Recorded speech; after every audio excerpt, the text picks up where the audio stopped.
am Thor, son of Odin. Are we recording it? Yeah. What's up, guys? I just saw Thor Ragnarok. Man, I was excited for this movie. Like, I don't know, something about it, just from the trailers, it's pretty excited for this movie. So the movie opens up where we left Thor off in, Avengers Age of Ultron.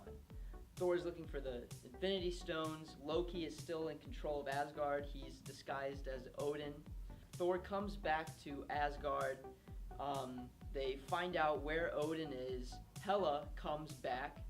She destroys and wreaks havoc all over Asgard. Meanwhile, Thor is banished to a planet along with Loki, where they run into Hulk. It is now their job to form a team, take over back Asgard, throw down Hela, and that's our movie. This film was a blast. This was great. I had a lot of fun in the theater with this movie. By far, this is not the best, but one of the best Marvel MCU films we've got out there today.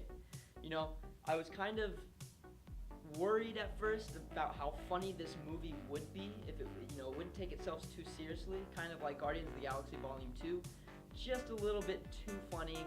At points when I was watching that movie, I was like, come on guys, let's take ourselves seriously. But this movie, Thor Ragnarok, balanced out the seriousness and the comedy perfectly. The action was incredible. From the opening act with the Led Zeppelin Immigrant song that kicks off with Thor just taking out a bunch of demons was awesome. It got me hooked into the film.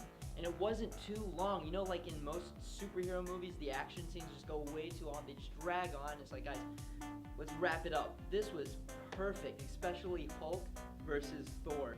Hulk looks amazing in this movie. I mean, we went from this in 2008 to this in 2017. It just goes to show how far CGI has come. The cast was spot on. I mean, you had new characters like Carl Urban, who played the Executioner. Taika Waititi, who is the director of this movie, probably had one of the best characters in this movie, and it was just a cameo. His name was Korg, I believe. He was the rock monster. He was like, hey dude, what's up? That was awesome. There were even cool cameos in this movie. Matt Damon makes an appearance in this movie. It's pretty funny. And even one of the Hemsworth brothers, I'm not sure which one, but he's also in this movie. Just little cameos like that where you just didn't expect from, to be in. Perfect. And by the way, I seriously think this movie has the best Stan Lee cameo so far. At least one of the best. Chris Hemsworth nails it as Thor, as always.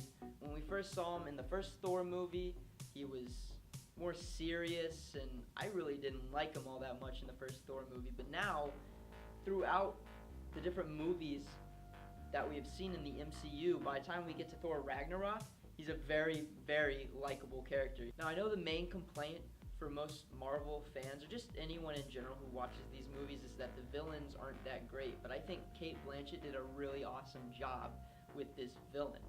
I mean, it is really neat to see her do some comedic chops. I mean, most of the movies that we see her in are movies like Curious Case of Benjamin,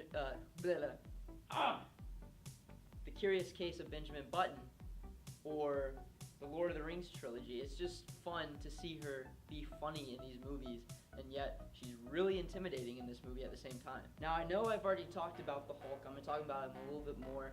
Hulk was hilarious in this movie. Almost every character in this movie had a funny line.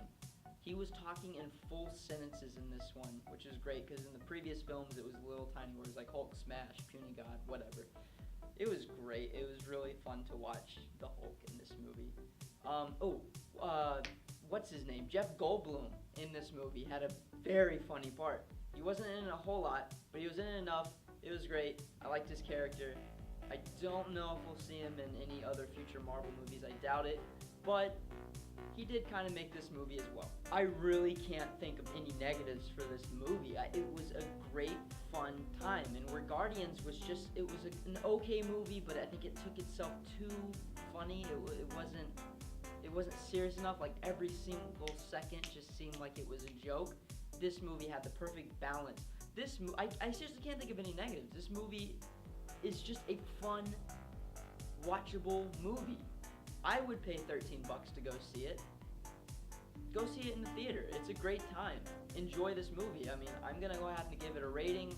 It's not perfect. I'm not gonna give it a 5 out of 5, but you know what? I'll go ahead and give it a 4.5 out of 5. It was a great movie. Great time. Go have fun. Go with friends. Get popcorn even if you want. Have a fun time with this film. Now, I don't want to go into spoilers. I don't want to spoil the movie. If you've already seen it, great.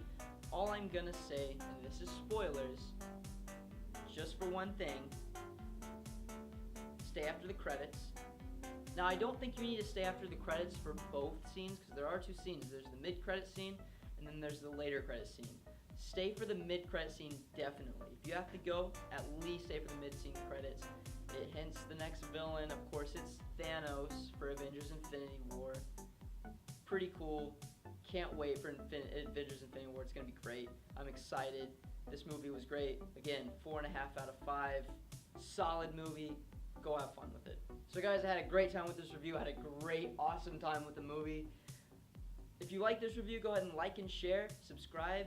Follow me at Little Spreck on Twitter. Have a good time, guys. I'm signing out. See you later.